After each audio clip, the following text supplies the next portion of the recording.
The Paranormal Casebook presents Shadows in the Basement. Welcome to the Paranormal Casebook. I'm your host, Corbin, and if you found yourself drawn to the mysteries that linger in the dark, you're in the right place. Here, we explore the unexplainable, the eerie, and the downright chilling. Tonight, I'm sharing a story that's sure to send shivers down your spine. It's a tale of shadows, not the kind cast by the light, but something far more sinister. Something that watches, waits, and perhaps even moves with intent.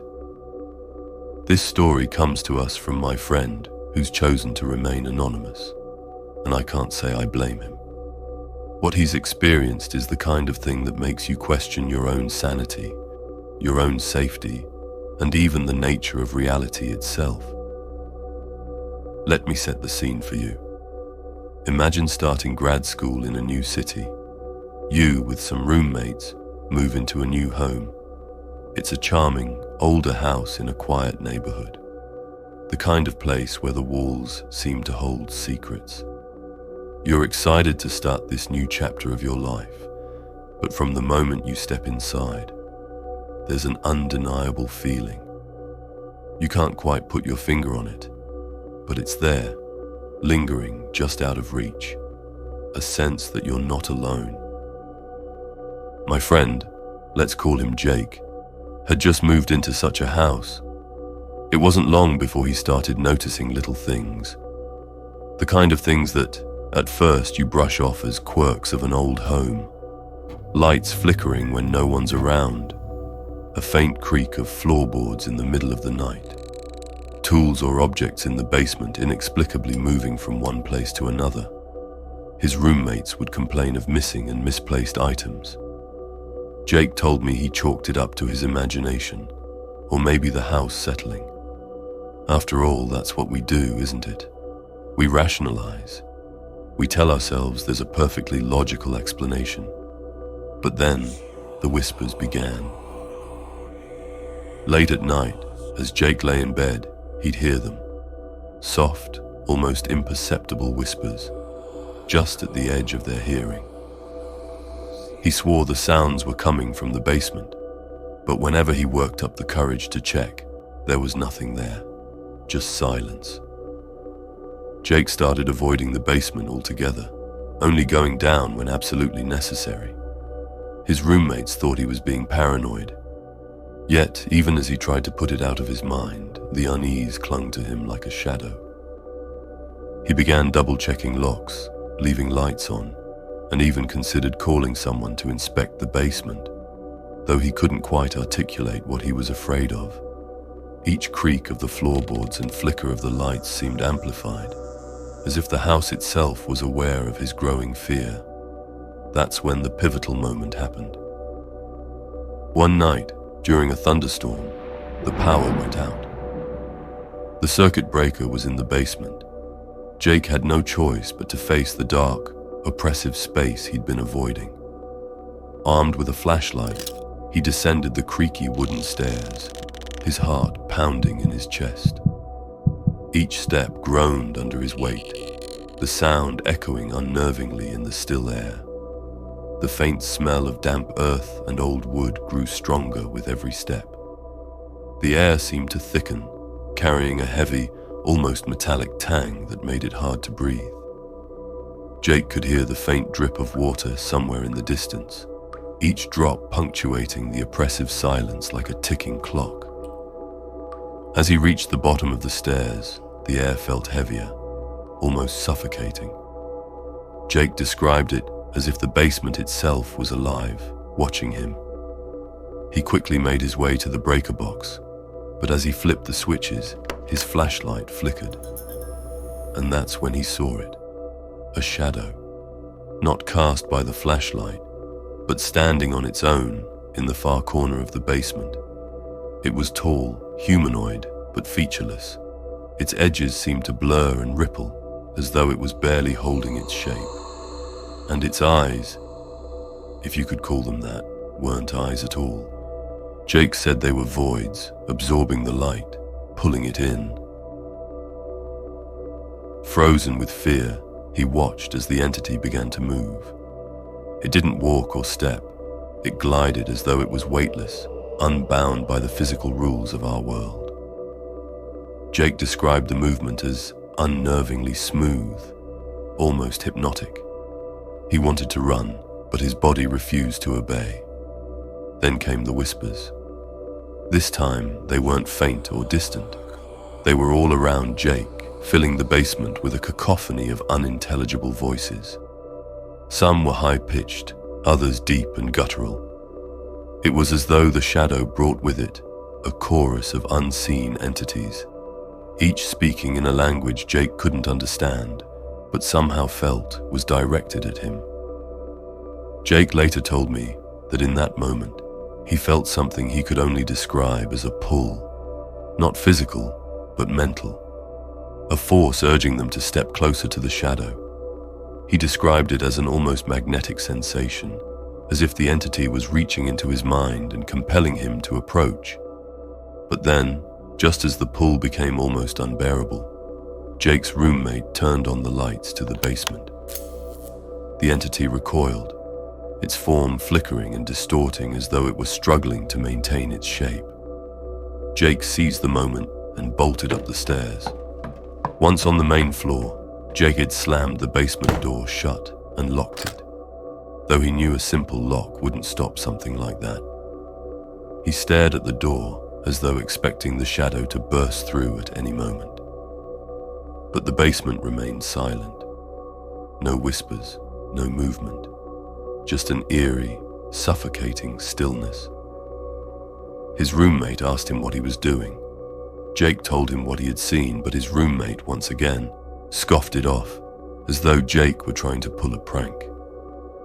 Jake didn't sleep that night. He sat on his bed clutching a flashlight and a baseball bat.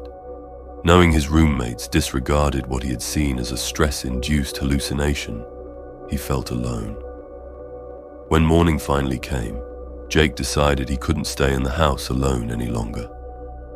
He called a friend, someone he trusted, and shared what had happened. To his surprise, his friend didn't dismiss his story outright. Instead, he listened intently and suggested something Jake hadn't considered. What if the shadow wasn't just a random entity?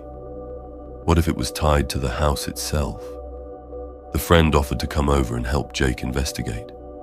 Together they decided to search the basement in daylight, hoping to find some clue as to what Jake had encountered. What they found, though, only deepened the mystery.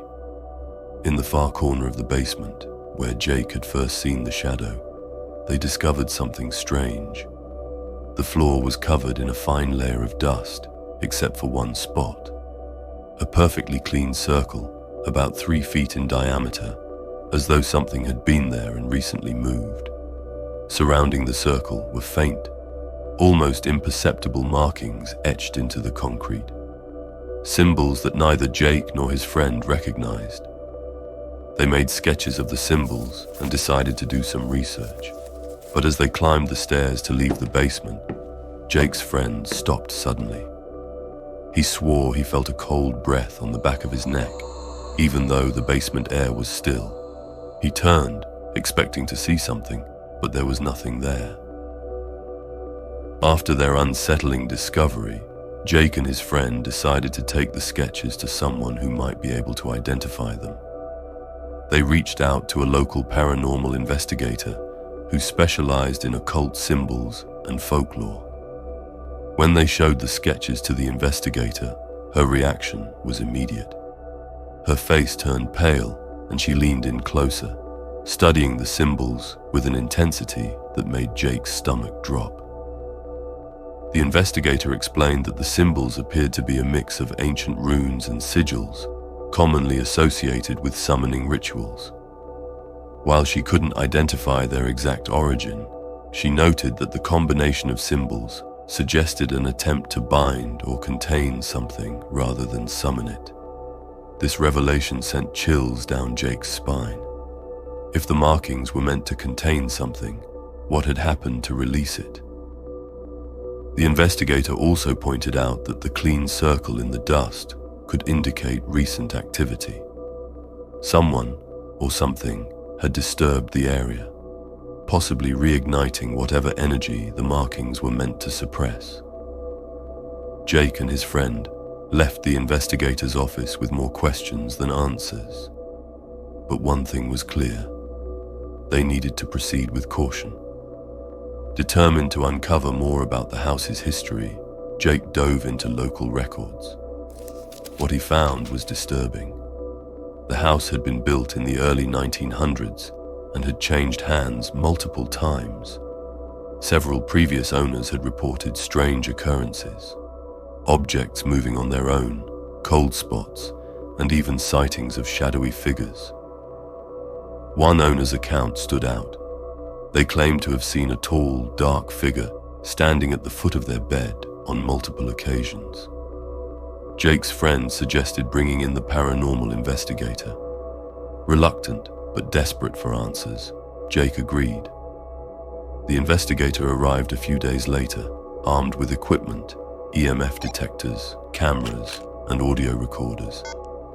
They spent hours in the basement, documenting every creak, every fluctuation in temperature, and every unexplainable sound. It wasn't long before the investigators' equipment began picking up anomalies. The EMF detector spiked in the corner where the markings were found, and the audio recorder captured faint whispers that weren't audible during the investigation. The whispers were similar to what Jake had heard before, low, guttural, and unintelligible, but one word stood out. When the investigator played back the audio, Jake swore he heard his name. This was the final straw for Jake. He decided they couldn't live in the house any longer. But even as he made plans to leave, the activity seemed to escalate. Lights flickered more frequently, doors slammed shut on their own, and the oppressive feeling in the basement began to seep into the rest of the house. Finally, even his roommates began to notice the strange activity. One night, as Jake was packing his belongings, he heard the whispering once more from behind the basement door. When Jake opened the door, he was met with an icy blast of air. Shining the flashlight down the stairs, Jake could see nothing out of the ordinary at first. But then, in the far corner of the basement, the light caught movement. It was the shadow, tall, featureless, and shifting as if it were made of smoke. But this time, it wasn't alone. Smaller shadows began to emerge, writhing and flickering as though they were extensions of the larger figure. Jake froze, unable to look away, as the shadows seemed to pulsate with a life of their own. Jake's heart pounded as he felt an overwhelming sense of dread. It was as if the air itself was pressing down on him, suffocating and heavy. Summoning every ounce of courage, Jake shouted into the basement, demanding to know what the entity wanted. The response was immediate. A deep, resonant growl echoed through the basement, shaking the walls. The shadows surged forward, not climbing the stairs, but seeming to stretch toward Jake, reaching with tendrils of darkness.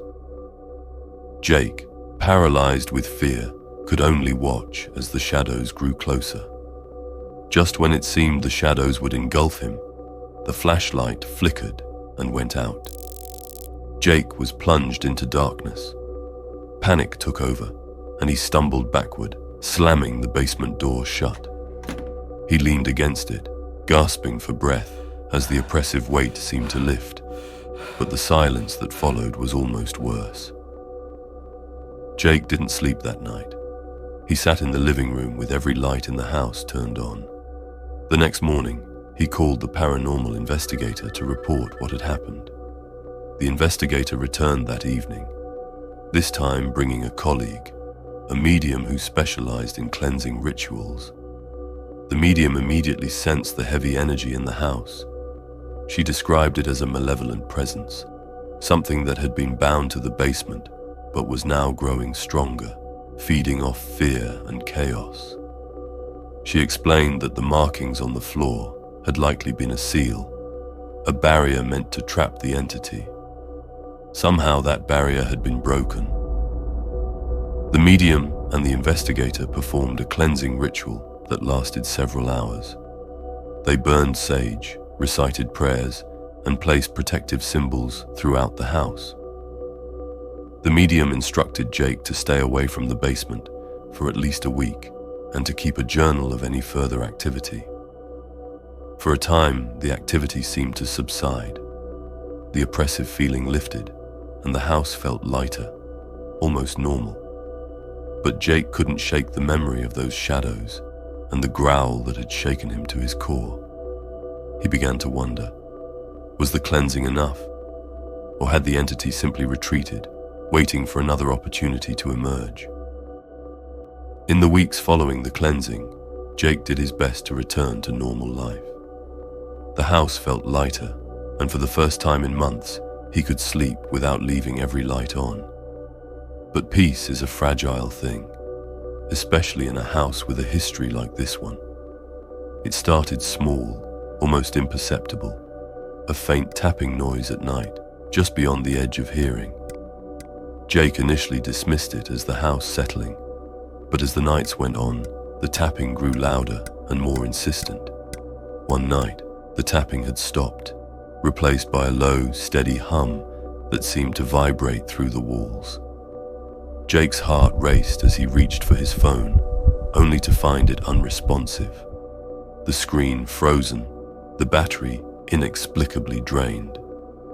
Summoning his courage, Jake got out of bed and opened the door. The hallway was dark, but the hum was louder now, emanating from the direction of the basement.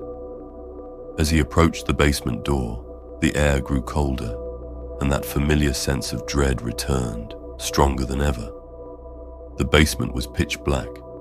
Jake's flashlight flickered as he descended the stairs, each step echoing like a drumbeat. At the bottom, the air was thick, almost suffocating. And then, the flashlight beam landed on it, the shadow. It was larger now, more defined. Its edges no longer blurred but sharp, almost solid, and it wasn't alone. Smaller shadows writhed around it, moving in unnatural, jerky motions. Jake felt an overwhelming sense of malice, as if the shadows were aware of his presence and resented it. The medium's barrier had failed. Whether it was the strength of the entity or something Jake had unknowingly done, the shadows were no longer confined. They began to move toward Jake, the room filling with a deafening roar that seemed to come from everywhere and nowhere at once. In a desperate attempt to protect himself, Jake muttered the prayers he'd heard the medium recite during the cleansing. His voice was shaky, but with each word, the shadows seemed to hesitate, their movements slowing. This gave Jake more confidence in his incantation as he progressed his voice from low tones to shouting the incantations. He felt powerful, as if the divine were emanating from his core. Then light engulfed the basement. For a moment, Jake thought something heavenly had intervened. Perhaps it was an angel or the hand of God. This thought soon halted when Jake realized it was his roommates who had turned on the lights, banging against the door, shouting at him to stop making so much noise. As they opened the door, Jake realized the entity had vanished. Not long after, despite the protests of his roommates, Jake moved out. He has told me he hasn't experienced anything like that since, to his great relief. But here's where the real mystery happens. Sometime after his departure from the house, one of his roommates went missing, and their disappearance remains an unsolved case. Could that have been Jake? So, what do you think? Was this a case of residual energy from past events, or something far darker? And what would you have done in Jake's place? The shadows may be gone for now, but their story lingers, a reminder that sometimes the things we fear most aren't imagined. They're real, and they're waiting. Thank you for joining me on this journey into the unknown. If you have a story of your own, I'd love to hear it. Reach out to us at casebookfiles @gmail.com. Maybe your story will be added to the casebook. Until next time, stay curious, stay cautious, and remember, the casebook is always open. Please remember to like, share, and subscribe.